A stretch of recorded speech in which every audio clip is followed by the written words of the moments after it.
அனைவருக்கும் வணக்கம். வருகின்ற 28 ஜூலை உலக ஹெப்படைட்டிஸ் டேயாக அறிவிக்கப்பட்டிருக்கிறது. அதை பற்றி சில விவரங்களை நான் மருத்துவர் கிருஷ்ணன், சுபிக்ஷா நர்சிங்ஹோம் பெரம்பூர் சில விவரங்களை உங்களுடன் பகிர்ந்து கொள்வதில் மிக்க மகிழ்ச்சி அடைகிறேன். ஹெப்படைட்டிஸ் என்றால் அது ஒரு வகையான inflammation of the liver. Liver என்பது உங்களுக்கு அனைவருக்கும் தெரியும், கல்லீரல். கல்லீரல் நார்மலாக வேலை செய்யும் போது அது நம்மளுடைய உடலிலிருந்து நாம் அருந்தும் உணவு, மருந்து, மாத்திரைகள் அனைத்தையும் தேவையானவற்றை வைத்துக்கொண்டு மற்றவற்றை கழிவுக்கு அனுப்புவதுதான் அதனுடைய மெயின் வேலையாக இருக்கிறது. மற்றும் பல வேலைகள் இருந்தாலும் இது ஒரு முக்கியமான வேலை. இதில் சில வைரஸ் கிருமிகள் நம் கல்லீரலில் தாக்கும் போது நமக்கு ஹெப்படைட்டிஸ் ஏற்படுகிறது. இந்த ஹெப்படைட்டிஸ் வைரஸால் வரும் ஒரு வகை. சில தேவையற்ற மருந்து மாத்திரைகள் சாப்பிட்டதால் வருகின்ற வகை. சிலவை இம்யூனாலஜிக்கல் ஆட்டோ இம்யூன், அதனாலும் சில இது வரும். முக்கியமாக நாம் மது அருந்துவதால் மிக மிக பாதிக்கப்படுவது நம்மளுடைய கல்லீரல் தான். இந்த viral hepatitis A to G என்று பல வகையாக பிரிக்கப்பட்டிருக்கிறது.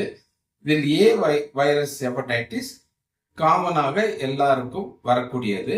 அது மிக மிக ஒரு சிறிய வகையான பாதிப்பு, லிவரை பாதிக்கக்கூடிய வைரஸ்.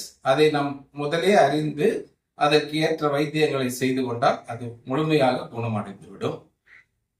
அடுத்த வகையாக BC முதலியவை இரத்த கான்டாக்ட் மூலமாக வரக்கூடியது மற்றும் நம்மளுடைய உடம்பிலிருந்து வரக்கூடிய பாடி ஃப்ளூயிட் மற்றும் விந்து ஆகியவற்றால் வரக்கூடியவை BNC.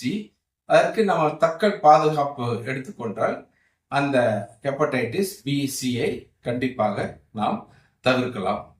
ஹெப்படைட்டிஸ் A பொறுத்தவரை இது தண்ணீர் மற்றும் உணவு அது வழியாக நமக்கு பரவக்கூடியது. அது பரவுவதால் நம்மளுடைய லிவர் கடுமையாக பாதிக்கப்பட்டு நம்மளுடைய உடலில் அரிப்பு, ஜுரம், பாடி வீக்னஸ் மற்றும் மற்றும் பல வகையான உபாதைகளை கொடுக்கக்கூடியது. இதை நாம் தற்காப்பு நடவடிக்கைகளை எடுத்துக்கொண்டால் கண்டிப்பாக இந்த ஹெப்படைட்டிஸை நாம் தவிர்க்கலாம். BNC பொறுத்தவரையில் நாம் உடல் உறவு மூலமாக கூட வருவதற்கு வாய்ப்பு இருக்கிறது.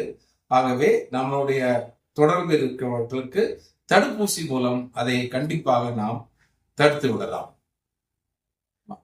மற்றபடி இந்த BNC மற்றும் அது மற்ற விளைவுகளை ஏற்படுத்தி லிவர் ஃபெயிலியர் வரை கொண்டு போய் நம்மளை உயிருக்கு ஆபத்தான நிலையில் அல்லது லிவர் டிரான்ஸ்பிளான்ட் மாற்று அறுவை சிகிச்சை கொண்டு போகிற அளவுக்கு வைக்கக்கூடியது. ஹெப்படைட்டிஸ் Aயை முதலிலேயே நாம் கண்டுபிடித்து வைத்தியம் படுத்து விட்டால் கண்டிப்பாக நாம் அடிக்கடி போய் ஃபாஸ்ட் ஃபுட்டு மற்றும் மற்ற கடைகளில் சாப்பிடும்போது தரமான உணவுகள் இருக்கிறதா, அதை பரிமாறுகிறவர்கள் நல்ல முறையில் ஹேண்டில் பண்ணுகிறார்களா என்பதை பரிசோதித்து பார்த்து அதுக்கப்புறம் அதை நன்றாக கையை கழுவி சுகாதார முறையில் நாம் சாப்பிட்டால் கண்டிப்பாக ஹெப்படைட்டிஸ் Aயை தவிர்க்கலாம். நன்றி, வணக்கம்.